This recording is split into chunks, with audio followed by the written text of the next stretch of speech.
NIOSന്റെ പ്രിയപ്പെട്ട വിദ്യാർത്ഥികളെ, രക്ഷിതാക്കളെ എല്ലാവർക്കും മറ്റൊരു ഇൻഫോർമേറ്റീവ് വീഡിയോയിലേക്ക് സ്വാഗതം. ഈ ആഴ്ചയിൽ നിങ്ങളുടെ കമന്റ്സിനുള്ള മറുപടിയാണ് ഇനി പറയുന്നത്. കമന്റ്സ് യൂട്യൂബിൽ വന്നിട്ടുണ്ട്, അതുപോലെ തന്നെ എന്റെ വാട്സാപ്പിൽ വന്നിട്ടുണ്ട്. ആദ്യത്തെ ചോദ്യം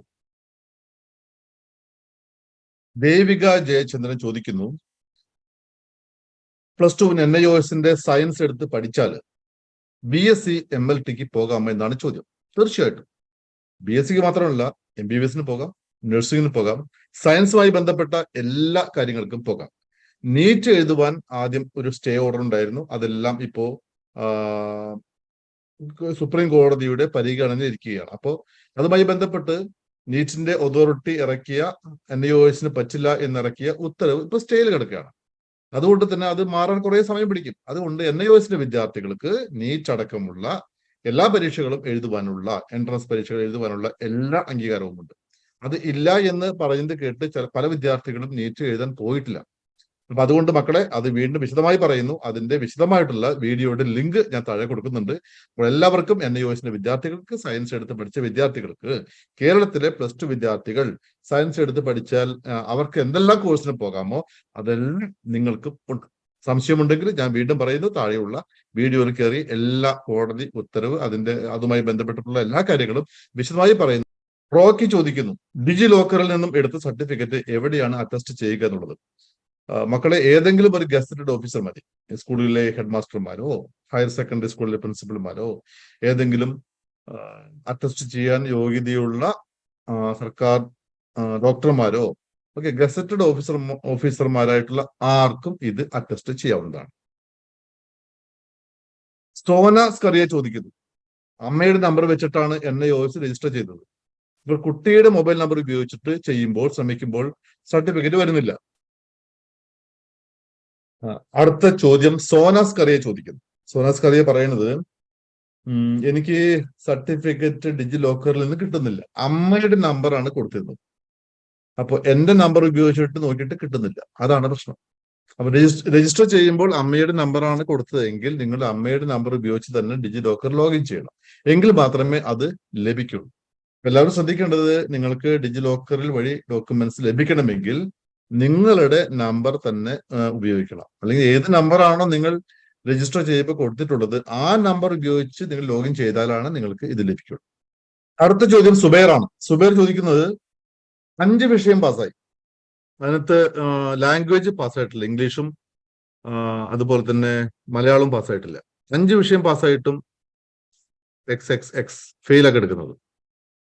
അപ്പൊ NIOSന്റെ റൂൾ അനുസരിച്ചിട്ട് 5 വിഷയം പാസ്സായാൽ ജയിക്കണമെന്ന് പറയുന്നത് ഒരു ലാംഗ്വേജ് വേണം.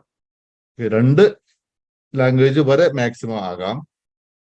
ഓക്കെ, അതിനകത്ത് ഒരെണ്ണം പാസ്സാകണം. ഒരെണ്ണമെങ്കിലും പാസ്സായാലാണ് നിങ്ങൾക്ക്, ഒരെണ്ണം പാസ്സാവുകയും 3 മറ്റ് വിഷയങ്ങൾ, സബ്ജക്റ്റുകൾ പാസ്സായാലാണ് നിങ്ങൾക്ക് ആ സർട്ടിഫിക്കറ്റ് ലഭിക്കുള്ളൂ. അപ്പൊ 5 വിഷയം എന്ന് പറയുന്നത് വെറും 5 വിഷയങ്ങളല്ല, ഒരു ലാംഗ്വേജും കൂടി പാസ്സായാൽ മാത്രമേ നിങ്ങൾക്ക് പാസ് സർട്ടിഫിക്കറ്റ് ലഭിക്കുള്ളൂ. ഓക്കെ, അപ്പോൾ നിങ്ങൾക്ക് ആർക്കെങ്കിലും ഇനിയും സംശയങ്ങൾ ഉണ്ടെങ്കിൽ നിങ്ങൾ കമന്റ് വഴി ചോദിക്കുക. വാട്സാപ്പ് വഴി ചോദിക്കാതിരിക്കുന്നതാണ് നല്ലത്. കാരണം പലപ്പോഴും വാട്സാപ്പ് ഞാൻ നോക്കാറില്ല. അതാണ് യാഥാർത്ഥ്യം. കാരണം കുറെ കുട്ടികൾ വാട്സാപ്പിൽ മെസ്സേജുകൾ തന്നിരിക്കുന്ന ഫെസിലിറ്റി ദുരുപയോഗം ചെയ്യുന്നതുകൊണ്ട് ഒത്തിരി മെസ്സേജ് വരുമ്പോൾ എനിക്കത് കുറച്ച് ഫോളോ അപ്പ് ചെയ്യാൻ ബുദ്ധിമുട്ട് വരുന്നുണ്ട്. അതുകൊണ്ട് നിങ്ങൾക്ക് പണ്ട് ഞാൻ ഇത് വ്യക്തിപരമായിട്ട് മെസ്സേജ് അയക്കാറുണ്ടായിരുന്നു, പക്ഷെ കുറച്ച് ബുദ്ധിമുട്ടുണ്ട്. അതുകൊണ്ട് എല്ലാവരും അഡ്ജസ്റ്റ് ചെയ്യുക, കമന്റ് വഴി ചോദിക്കുക. അപ്പൊ ഇനി മുതൽ നിങ്ങൾക്ക് കമന്റ് ചോദിക്കണമെങ്കിൽ സബ്സ്ക്രൈബ് ചെയ്യണം. അപ്പൊ സബ്സ്ക്രൈബ് ചെയ്യുന്നവർക്ക് മാത്രമാണ് ഇനി കമന്റ് ചോദിക്കാനുള്ള ഓപ്ഷൻ ഞാൻ എനാബിൾ ചെയ്യുന്നുള്ളൂ. കാരണം അനാവശ്യമായ കമന്റ്സ് ഒഴിവാക്കുവാനും വളരെ സീരിയസ് ആയിട്ടുള്ള സബ്സ്ക്രൈബേഴ്സ് മാത്രം മതി എന്നാണ് എന്റെ തീരുമാനം. അതുകൊണ്ട് താല്പര്യമുള്ളവര് NIOSനെ കുറിച്ച് വിശദമായിട്ട് അറിയണം, അല്ലെങ്കിൽ ആവശ്യമുള്ള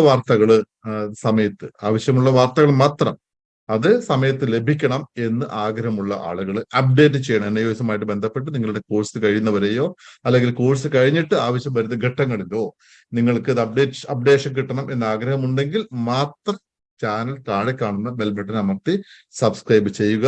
നിങ്ങളുടെ കമന്റ് എഴുതുമ്പോൾ നിങ്ങൾ നിങ്ങളുടെ പേര് കൂടി എഴുതി കഴിഞ്ഞാൽ സന്തോഷം.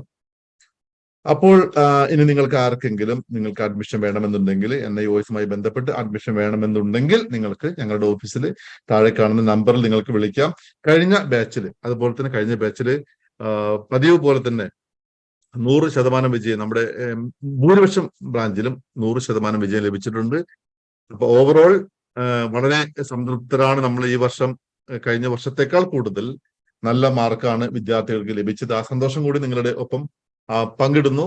അപ്പോൾ ഇനിയും ആർക്കെങ്കിലും പങ്കെടുക്കുവാൻ നമ്മുടെ കോഴ്സുമായിട്ട് ചേരാൻ താല്പര്യമുണ്ടെങ്കിൽ ചേരാം. കാരണം NIOSന്റെ സംബന്ധിച്ച് 100% വിജയം കിട്ടുക എന്ന് പറയുന്നത് ഇത്തിരി ഡിഫിക്കൽട്ട് ആയിട്ടുള്ള കാര്യമാണ് ഒരു സ്ഥാപനത്തിന്. അപ്പോൾ ഞങ്ങൾ ഇപ്പോൾ ആ സന്തോഷം അനുഭവിക്കുന്ന ഒരു ഘട്ടത്തിലാണ്. അപ്പോൾ നിങ്ങൾക്കും പരീക്ഷ എഴുതിയിട്ടില്ലാത്ത വിദ്യാർത്ഥികളാണെങ്കിൽ അടുത്ത തവണത്തെ ഒരുപക്ഷെ വീണ്ടും അടുത്ത തവണത്തേക്കുള്ള 100% വിജയത്തിൽ നിങ്ങൾക്കും പങ്കാളി ആകാം. താല്പര്യമുണ്ടെങ്കിൽ താഴെ കാണുന്ന നമ്പറിൽ വിളിക്കുക, നിങ്ങളുടെ സീറ്റ് ബുക്ക് ചെയ്യുക. അപ്പോൾ ഞാൻ Pradeep Kumar, chairman Enlight college, signing off. എല്ലാവർക്കും ബൈ ബൈ. എൻലൈറ്റ് കോളേജ് 8 മാസം കൊണ്ട് +2 SSLC, എല്ലാ വർഷവും 100% വിജയം. PSC UPSC അംഗീകാരം. LLB entrance coaching, 3-year 5-year LLB പ്രവേശന പരീക്ഷാ പരിശീലനം, distance education, BA BCom MA MCom BEd എല്ലാ കോഴ്സുകൾക്കും റെഗുലർ ശനി ഞായർ ക്ലാസുകൾ. Enlight college.